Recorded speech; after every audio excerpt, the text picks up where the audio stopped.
Welcome to the Black Script Storytellers. My name is Kevin Marable, and today our guest is an actor, director, producer, and entrepreneur, Yeah, Tobias Truvillion. yeah. What's going down? What's happening, Black Script? What's good, man? How you doing? How's everything? Oh man, I'm in the game and still playing. I'm enjoying myself. I've been steady mobbing, pushing, and and just enjoying the ride. So much to life. So a constant elevation, consistently, trying to ascend to the next level on whatever that is. So it's a joyous, joyful, fantastic, outrageous experience living. No, I bet it is, man. I bet it is. And you're riding the ride. You're excelling pretty quickly, I should say. But let me go ahead and get started. Okay. And very first question that I like to ask everybody that I have on is a simple question, but some might find it difficult to answer. Are you ready? Okay. The question is, who is Tobias Truvillion?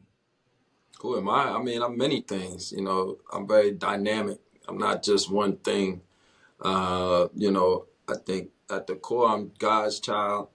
I'm the Mm, living testament of, perseverance. Um, I'm a community person. You know, um, I'm a electric magnetic being. I'm able to bend the universe towards my will. So, okay. with that kind of power and possession, it makes everyday living very fulfilling. But yeah, when down to my core and who I am, that's caring and loving. I'm from New York, so we're very noble. We're noble beings. You know, Yeah. we don't have a problem allowing you being who you are. But if we gotta chop you, we will chop That's for sure, man. That is for sure. All right, but yeah, so you're an actor, producer, director, and an artist, and also should I add an entrepreneur. On you. top of who you are as a person, I like to humanize everybody that I talk to, get to know who they are as a person first before diving into what it is that they do. And what it is that you do and do well is act. How did you get your start in this business? Oh man, I started in the fashion. I actually started in the fashion. I was a Ford model for a long time. I was a Nietzsche spokesmodel for a long time. Uh, Really? oh, yeah, I mean, there was a lot of steps that led up to, being on Ford and stuff. But growing up in New York City, being from Queens, New York, coming up in that, neo soul era, Mm, the mid '90s, going into the 2000s, there was a certain kind of energy in the New York City area, and being a young man coming out of Queens, going into New York City, and getting that type of energy and just seeing the vibe and being a part of the music scene and all those things really, gave me a lot of enthusiasm with, pursuing my dream. And, I was doing a lot of fashion and stuff like that. And then I got bit by the acting bug up at the National Black Theater, NBT, up in Harlem. Dr. Barbara Ann Ted, Tunde Samuels, David Wright, had a lot of great mentors that were around me. And, mhm. that's really how I got into the business. The real deal, what made me do all that, uh, was I was it was when I was living in Queens. My girlfriend at the time was going to Stony Brook. She was a student at Stony Brook University, and um, I was visiting her. I would go visit her on the weekends and hang out and stuff. And in Queens on Jamaica Avenue, you catch the Long Island Railroad to go out to Long Island and stuff. And there was this gentleman who had his portfolio, and he was saying, he had approached me, he had some pictures of himself, and he was like, it was a profile shot of him, and he was like, yo, from the side, doesn't this look like you? And I was like, yeah, it kind of looked like me, but it's not me.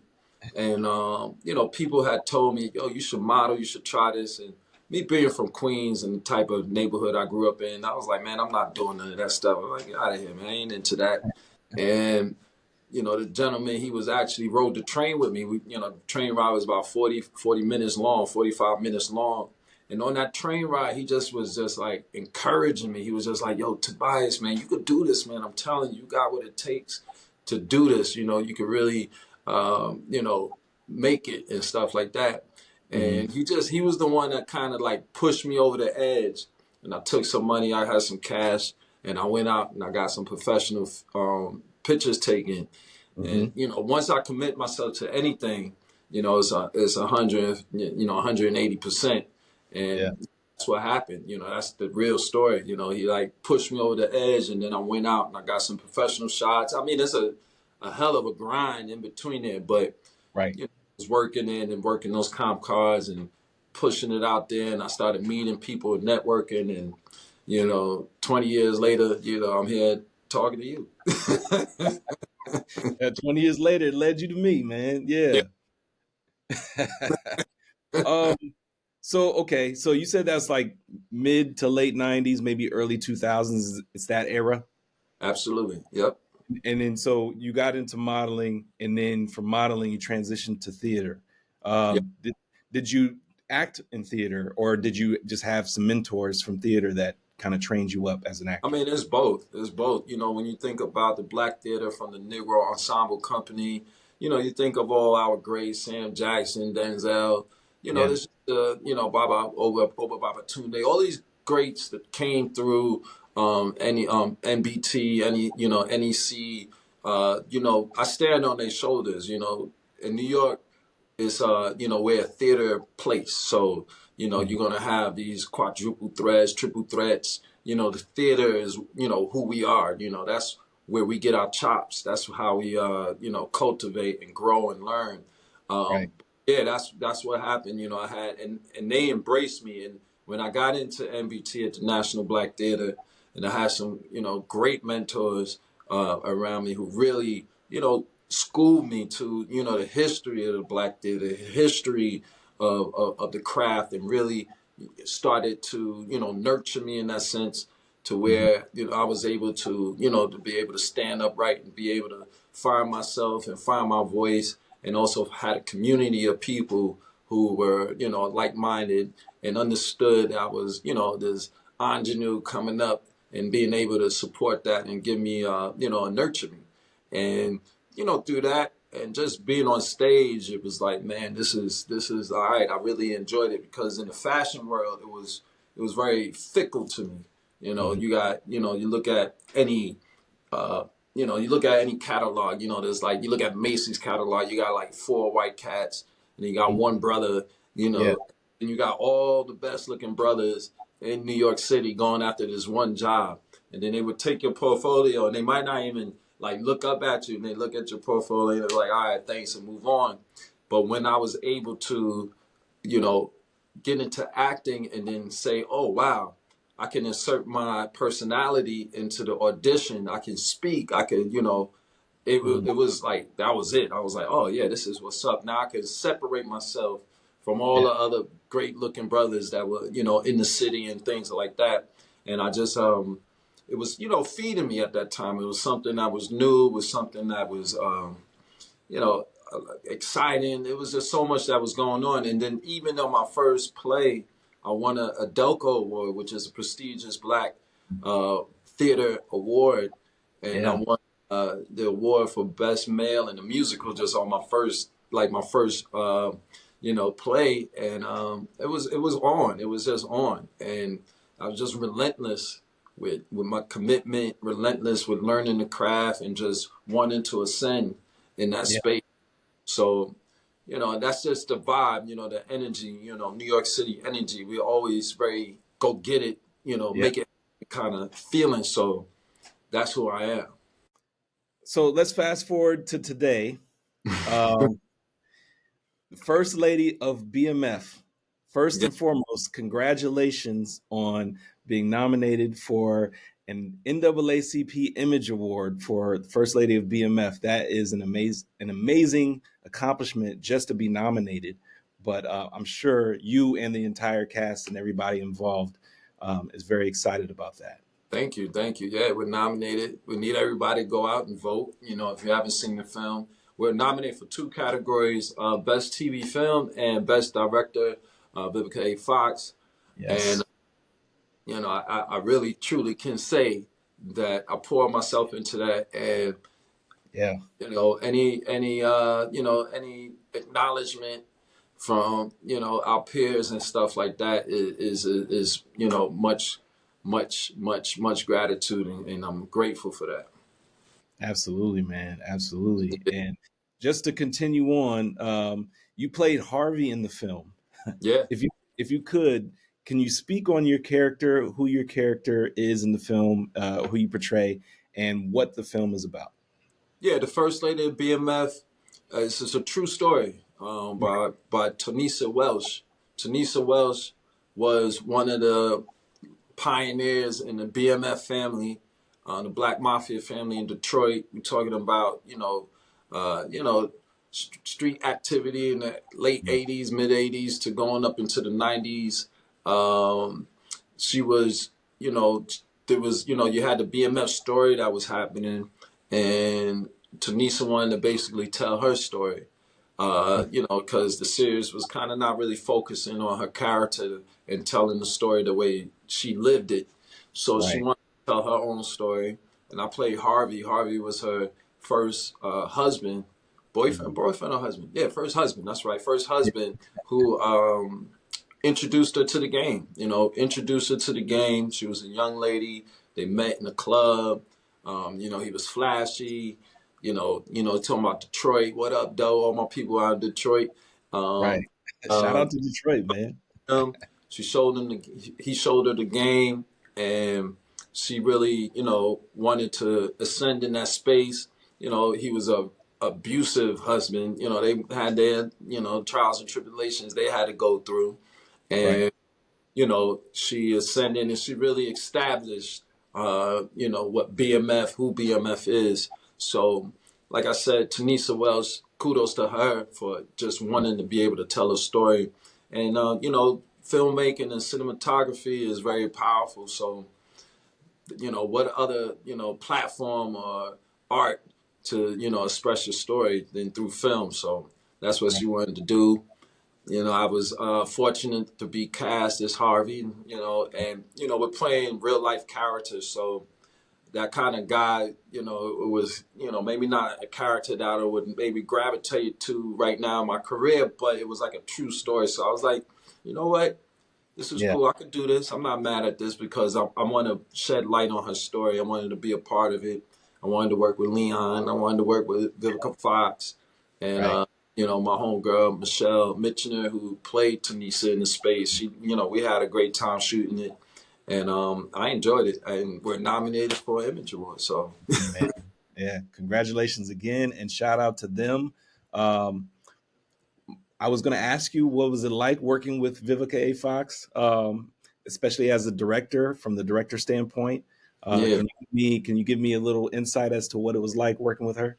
I mean, she's Vivica Fox, so just the energy alone. But she's a director, actor's director type, because she's an actor herself. So she's very committed to the beats of a script, the beats of the scene, the Yeah. blocking.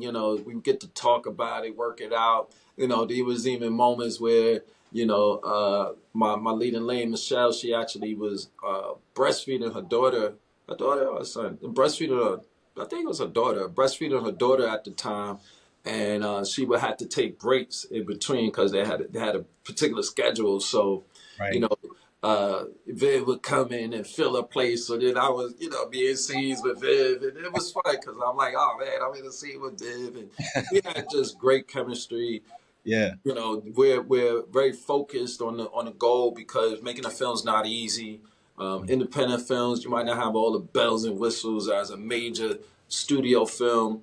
Right. So you're under a time constraint, you're under money constraints. So, Yeah. having the enthusiasm to make a great project, to put it forward, and to get it done. That's how Vivica is. Very professional, and she added a lot of value to the project. Yeah. You said it was an independent film. Did you guys know at the time that it was going to land at BT, or did I that come think later? so. I forget, but most of these projects, when you do indie projects, they kind of have an idea where they're going to take it in distribution. That's part of their deal making of, this is X amount of dollars. You're going to make a film. This is what it's going to be. You'll Yeah. make, sometimes you make a film and not too sure where you're going to do with it. But most of the time, you have an outlet, you have an idea, you have leads on what you're gonna do with the film. So I'm pretty sure they had the BT thing going on already. Right. Okay. Okay. Now, you've been in numerous TV and films such as Hmm. Sisters, Oh yeah, Carter King, The Equalizer, First Wives Club, oh yeah, uh, The Best Man, The Final yeah, Chapters, yeah, Brooklyn's Finest. yeah. I love that. I love that. FBI, The Resident, and you were even in Hitch with Will Smith, man. Oh yeah, oh yeah, yeah, yeah. Yeah, no, you've had a quite a lengthy you have quite a lengthy resume and a lengthy career so far.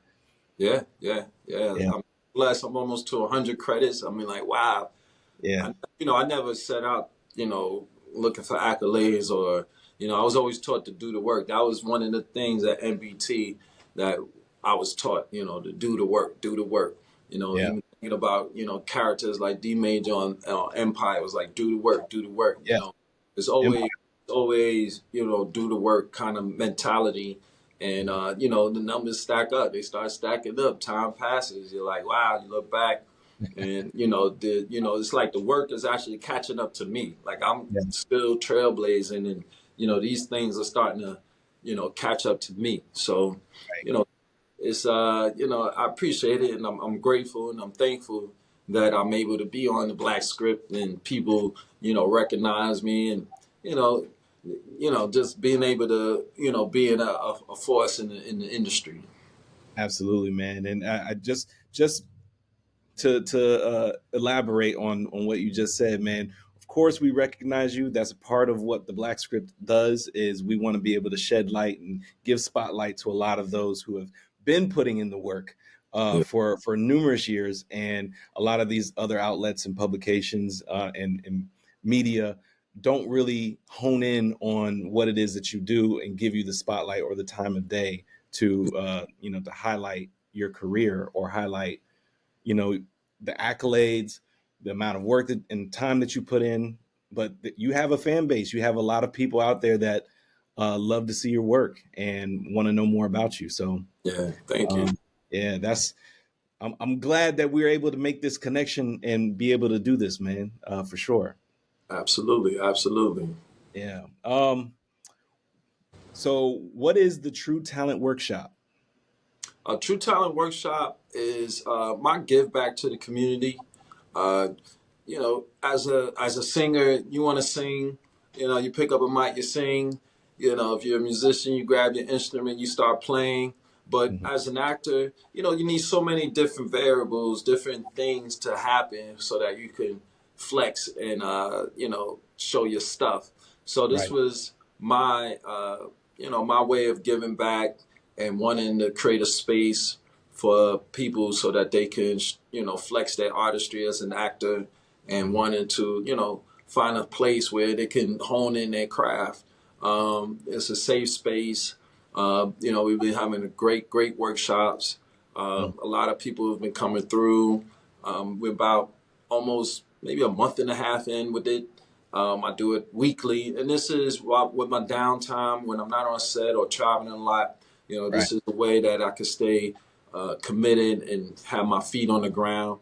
Not to mention, it's in a chocolate city like Newark, New Jersey, where there's a major need for the industry to come see what's happening over here. There's so much talent. There's a lot Yes. of people here.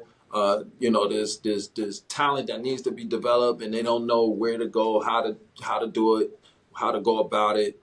So that's what the Tru Talent Workshop is.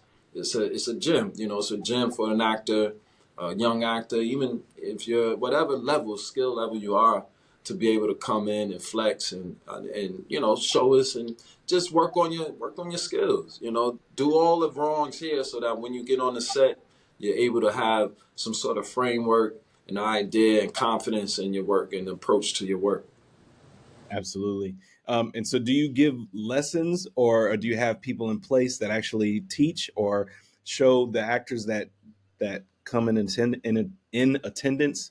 Um, you know how to be better, how to get better at their craft. Yeah, yeah. Well, the workshop is a workshop. It's more like a gym.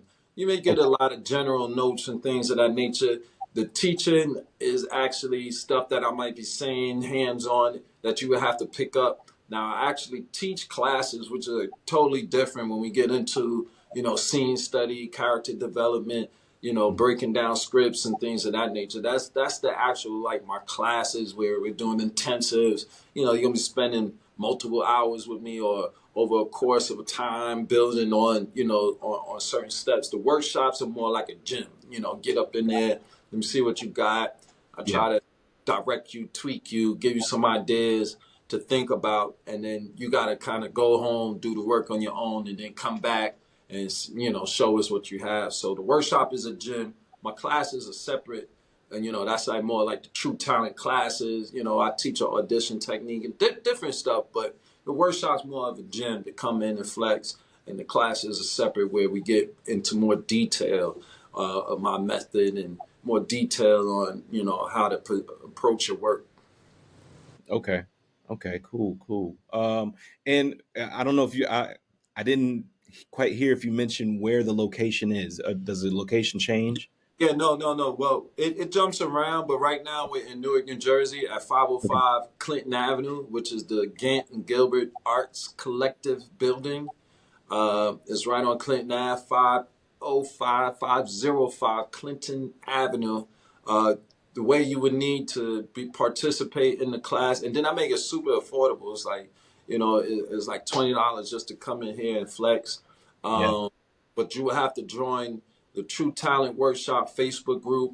You know, get your scene, memorize your scene, find a scene partner, and come in and show us what you got. Oh, dope, man. Dope. Yeah. Yeah, I like that. Let me ask you more of a question for you as it pertains to acting. Um, what do you do whenever you face adversity in this business? Um, Adversity. When you mean like adversity, I mean this business is adversity. You know, Right. there's Yeah. a lot of rejection. Every day I wake up, there's rejection. What do? I keep going. I don't, you Mhm. know, I don't allow, you know, that to dictate to me who I am. You know, I am me. I'm an actor. That's what I do. But you know, as a man, you know, we provide and we do what we have to do to Mhm. survive in this world, in this Yeah. country, in this you know, in this corporation. So we have to be able to you know, have that kind of approach, that carry that kind of posture, you know, Mhm. with yourself. The business and things, that's, you know, that's my career, that's what I do. But I'm, you know, I'm a man first, my divine right Right. of who I am and how I carry myself, and you know, that's priority. Mhm. um Adversity happens all the time. Is, you know, you're gonna get knocked down. You're always gonna get knocked down, and that's not just in the biz. That's whatever you do. It's Yeah. how you know, how you get back up, how you adjust. You know, learning more and more about myself to understand that life just wants to expand through you. It's an obstacle. Mhm. Adversity sometimes to some people looks like a dead end. And it's not a dead end, it's just an obstacle. If you're going to get over it, to go through it, underneath it, around it, it's an obstacle. Mhm. Understanding life and, you know, understanding universal laws and understanding these things, it's like, you know, life and God wants to experience through you. You Yeah. know, that's a, you know, people got some people, it might go over some people's heads, but that's pretty much it. Life, God wants to experience life through you. So he wants to see what's going to happen. So when you could kind of move and shift your mental, you know, shift the mental to that degree where you can have that understanding that you're ascending back to your, spirit self, right? Then, adversity and those things are just, you know, challenges. They're just, things that happen on a day-to-day basis because it's so much fun to figure it out. No, it is, and you come out better on the opposite end. You know, once you Absolutely. go through whatever the adversity is, you always come out better and stronger. Yeah. You grow Yeah. from it. A lot of people like to, I call them sleepwalkers. They like to sleepwalk, and they just, they thinking they just. I had a line in one of my scripts: "Sleepwalkers ride in time like it's their staircase to heaven." You Oh know, man, you no, know. that's facts. But That's facts. you gotta be able to see that Yeah, and yeah, hear that. You know. yeah. You're a man of many talents. You're also a musician, and you play the Nah. sax. You play the sax, man. Whoa, whoa. Let's rewind now. I am many talents. I am a musician, There you but go. Yeah. I'm a baby sax man right now. I'm only about a month and a half in. Hey, from what I saw and from what I heard, you sound pretty good, man. Yeah, yeah, yeah. I'm Yeah. trained. I have instruction about twice a week, and Okay. the saxophone is something that I always wanted to play, something I always wanted to indulge myself in, and it's one of those dreams. So recently I was hosting the Freedom Awards down in Memphis, Tennessee, the home of the Mm. blues. So I Yeah. said, you know what? Where else should I buy an instrument but the home of the blues? So I wound up talking to the house band down in Memphis, the brothers that were working with the National Civil Rights Museum, and they pointed me in the right direction, and I got myself a horn. And I'm taking everybody with me to learning my first song. So, you Wow. know, come with me to all the videos you see. I'm doing these scales, da da da dee, da da Yeah. da, learning all that, and it's a lead up to my first song. So it might take 6 months, it might take 8 months, it might take 9 months, it might take a year, but I'm on the journey, and it's all leading up to my first song. It's leading up to the Tobias Truvillion album, man. When Yeah. can we get the album? Absolutely, absolutely. I don't see why not. But Yeah. I am a musician. I just, I played the baritone horn in Okay. high school, but I always had the sax inside me. I was supposed to be a sax player, but the day they gave out the instruments, I didn't come to school that day, so I wound up playing the baritone horn, looking at the sax brass section over there, knowing that I'm a sax player all of these years, and finally I say, you know what, I'm gonna buy myself a sax, and here I am. Yeah. You finally you made it happen. Yeah, Uh, okay. So true to the core, you have yeah. True CMOS. What got you into turning that into a business? I'm plant based. I've been plant based for about 6 years. It was 2024. Damn, maybe, yeah. Wait, 2024. Wow. Maybe longer than that. Maybe 2018. Yeah, maybe 6 years I've been plant based. And uh, a dear friend, I was shooting the film, shooting a TV series up in Toronto. Mhm. And my dear brother, Rodney Gilbert, who happens, the building is named after the Gant Gilbert Arts Collective that we was talking about. But anyway, he made his transition, and that was one of the hardest jobs that I ever did because I was going through so much emotionally, Mhm. and uh, you know, trying to do the work and be present for this character, but then having like your best friend making this transition at the same time, it was really hard. So I spent 6 months in Toronto, and when I came home after the job, I just kind of looked at myself, and I've always future pace. I've always looked at myself 4 years down the road, 5 years down the road. How can I make my life easier, down the road? And I just thought to myself, and I said, Toad, when's the last time you really challenged yourself? When's the last time you challenged yourself extremely? I was like going to this, I go to this red carpet, I have a drink. People come over to my house, I have a drink. I go to this event, I have a drink. I'm home and over here, I'm having a drink. And I look back, I was like, damn, I've been drinking for months, and I just said to myself, when's the last time that you challenged yourself? Mm. And my leading lady, Erica Ash, was with the Afro Biomineral Balance was Dr. Sebi's philosophy. And she told me all the benefits that she was getting from Dr. Sebi's cleanse. And Mhm. she was having some health opportunities with her back. And I was like, okay, I like the way that sounds. So at the top of the year, I wound up getting one of those advanced cleanses. And it Mhm. cost so much money, I didn't want to fuck it up. So I was like, all right, yo, I'm going to stay on this thing. And I stayed Yeah. on it. And then I just started feeling so good. My whole body was feeling amazing. Everything was, just feeling just so great. Like I was eating lean meats and greens prior to that, Yeah. but through that process, there's another level. There's other levels to this shit, and I was like, wow. So I was feeling amazing. And when you go into this holistic kind of space that way, you start finding your kindred spirits and tribe and stuff like that. And CMOS, I can't remember exactly how I found CMOS, but that's in this world.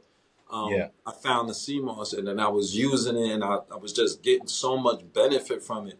Anything that I do, I always try to share it with the community and those things. So that's what that was.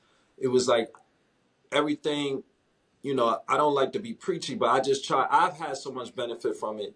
I try to share it with people so that you can, Right. benefit from it. That's like the type of person I am. If someone gives me something that helps me and is positive in my sense in my world, Yeah. always try to adapt it into my lifestyle some way, even if it's a small thing and someone says something to me or whatever. I always try to adapt that into my lifestyle somehow, some way. And true to the core, when you start in any brand or anything, you always want to simplify it, make it as simple as possible. And the Mhm. true to the core, the true was, a play on my last name. And Right. true to the core is just exactly what it is. It's like if you could be true to your core, then Mhm. that's the key to an abundant life. It's just that simple. You gotta be real to yourself first. You gotta like be who you are. You know, Yeah. point Mhm. blank. A lot of us are outside of ourselves, not really being true to our core. And then Mhm. I had in the logo, you see the Sankofa bird there, and the Sankofa bird is leaning back, grabbing the egg, fetching the egg from the back, which means it's an old African proverb that it's okay to retrieve things from the past as you go forward. So Wow. true to the core is just that simple. If you stay true to your core, that's the key to the abundant life.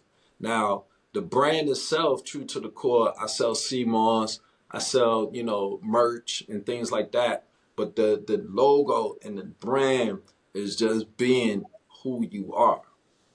Absolutely, man. I love that. Thank you for breaking that down. You always see a lot of things about CMOS and the health benefits Mhm. that you can gain from CMOS and some of the other plant-based nutrients and supplements and things that you can take. But I've never actually spoken to somebody who's directly in communication with me and that can actually tell me and break it down. And actually, you're somebody that can actually say that, hey guys, this works.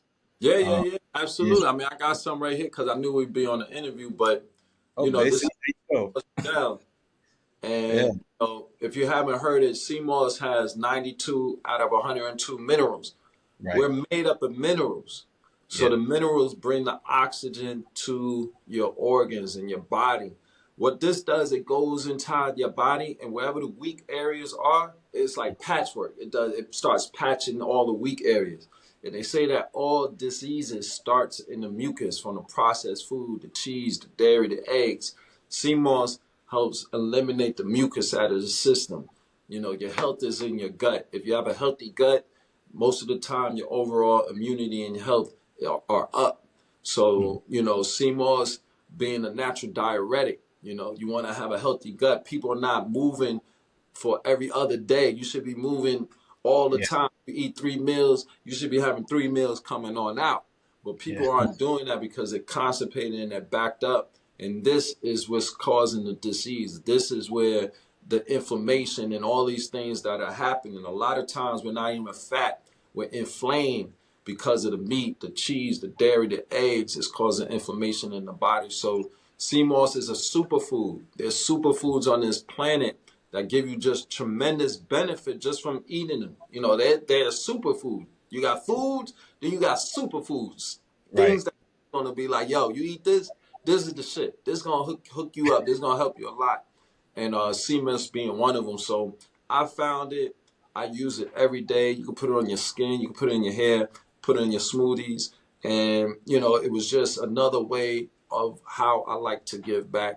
Like I said, I don't like to be preachy. I didn't say Yeah. you got plant based like me and do all these things, but I do say, you know, 2 to 3 times a year you should detox, do a weekly detox, cut out all the bullshit, you know, fast because the body wants to heal itself. It wants to heal itself.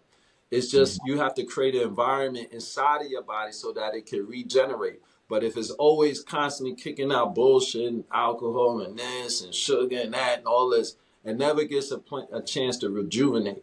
So that's Right. the idea is creating an environment inside your body. You know, like I said, go, you know, fast 2 to 3 times a year, dump all the bullshit. And if you want to go back to your, certain little things and stuff like that, that's fine. But, you know, give your body a chance to just, you know, relax. Give your body a chance to just, you know, get back to normal, back to neutral. You know, and Yeah. that's the idea. You know, get it back to a neutral space, and then you want to go off and do adverse shit. Go ahead. And I'm sure that also helps as it pertains to being an actor. You're constantly on the road. Yeah. You know, you're on set. You might have unhealthy uh, times that you eat during the day. Hmm. Snack and this, that, and the third. So I'm sure that staying healthy and having a healthy diet is a Yeah, big yeah. part And on of. that, the appetite suppressant. Okay. So this can kill your appetite. You can eat this and it will suppress your appetite so that you make healthier choices during the day. So you start having healthy weight management. You know, you can Mhm. have your CMOS early in the day versus having, you know, your bacon, egg, and cheese. Not saying people eating bacon, egg, and cheese early in the first, but you can have that first. It'll Right. suppress your appetite. Then 10, 11 o'clock, you can have some greens or something. And then 1, 2 o'clock, you can have something heavier, so Mhm. it helps you with healthy weight management. You were in the Fearless Three, which was produced by my guy Alonzo Haran Jr., Yeah. and you played Master OSHA in Oh, the film. yeah. Can you talk a little bit about the experience and what it was like working with Alonzo? Oh, Lonzo, you know, we talk about Newark, New Jersey, you Yeah. know, supporting our artists. You know, that was one of those things where, you know, young filmmaker doing his thing, asked me somewhere. I see him all the time in the park. I see, you know, he was a former police officer in the city. And, you know, just having a great rapport with each other. He's like, yo, man, I want you in this film, man. You got to be in this film with me. I said, you know what, I'll do it. I got to, you know, play Master OSHA, do some martial arts and things of that nature. It was fun. You know, he gave me a lot of room to just, you know, do my own thing. He wasn't, you know, over top of me and holding me, telling you got to do it this way. He trusted me and allowed Right. me to, you know, gave me the space to be able to flex. Alonzo, you talking about making a film? It's not easy. It's a Yeah. very, very, you know, tedious, Mhm. tremendous mountain to climb, completing the film. So kudos to Alonzo. I think he's about 4 or 5 films in, and yeah, the Fearless Three was dope. It was dope. A lot of local artists were in that, and I'm glad that I could add value and you know, my talents and stuff to that film. Yeah. No, I thought that was pretty cool that you work with Alonzo. I actually just had a conversation with him the other day, and he was telling me about some of his upcoming projects. Um, and that's when I realized that the two of you had worked together. So Yeah, yeah, that's awesome, man. great Small guy. world. But yeah, okay. So if you could go back in time, is Mhm. there anything that you would do differently to get to where you are in your career today? Do differently. It's, you know, there's so much, you know, I'm reading and learning about philosophy, and then you think about the law of correspondence. Mm. everything has a cause and effect to it, you Yeah. know. Mm. And so many things lead you to the moment that you might not know what happened to get you here. And I really enjoy my life. I'm super grateful. Um, it wouldn't change anything. You know, the things that I wish I could go back and have are like being able to be here, sitting here with black script and have my grandmother with me. You know, I wish I could sit here, be on TV and hold my father's hand. You know, I wish I could sit here and, you know, be a celebrity and stuff like that and, you know, hang out with my grandfather. You know, those are the things that in my heart I wish I could do and be. You know, some of my mentors like Dennis Thomas from Kool and the Gang, I wish he could be next to me and saying, "Hey, Tobe, you doing it, man? Great, man. Damn, yo." You know, saying stuff like that. You know, those are the things that I wish I could go back, or somehow those are the feelings and moments that I wish I could. I relive them in a spiritual sense, and I Mm. know that they're there, and I can feel them, and I can sense those things. But I wish I could tangibly, you know, in a physical sense, you know, have it. You know, Yeah. and those are the things that are inside of me that I wish, like, wow, man, I wish I could, you know, I wish they would, you know, I wish I could share that. And that's the weird things about life and stuff. But those are the, you know, that's the stuff that I like, man, I wish I could. I wish I could. I Yeah. wish I could. Absolutely, and I love that answer because it's genuine, it's real, and it's out. Even though it has something to do with you being an actor and being a celebrity, you more so personalized it and want to hold on to the connection that you Yeah. had, Those, you and know, that's what, you know, when I think about my heart and when I listen to it, that's the stuff that I was like, man, I wish I could. yeah, yeah. What's next for Tobias Truvillion? Oh man, so much.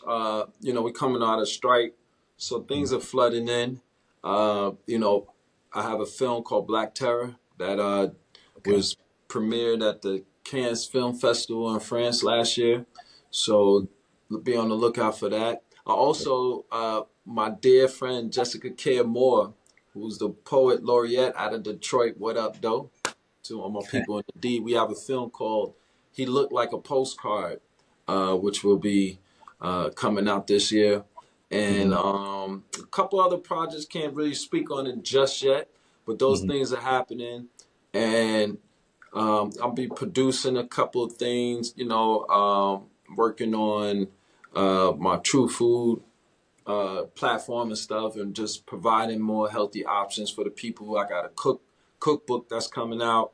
Uh, you know, just constant movement, constant ascension, yeah. constantly, you know, just pushing and trying to expand on myself. Okay. Okay. Yeah, Cool. yeah. Well, Tobias, lastly, I like to give all of my guests the final word, whether that be a piece of advice that was given to you, words of encouragement, or a quote that you like to live by. You can either say one or you can do all three. It's up to Okay. you. Words of encouragement.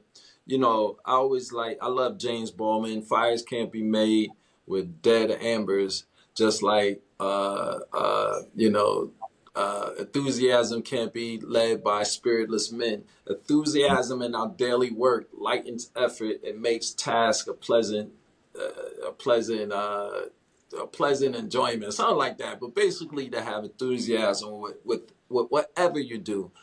Yeah. Do the work. You know, you will be called upon. Do the work is always a big one. And nobody owes you anything.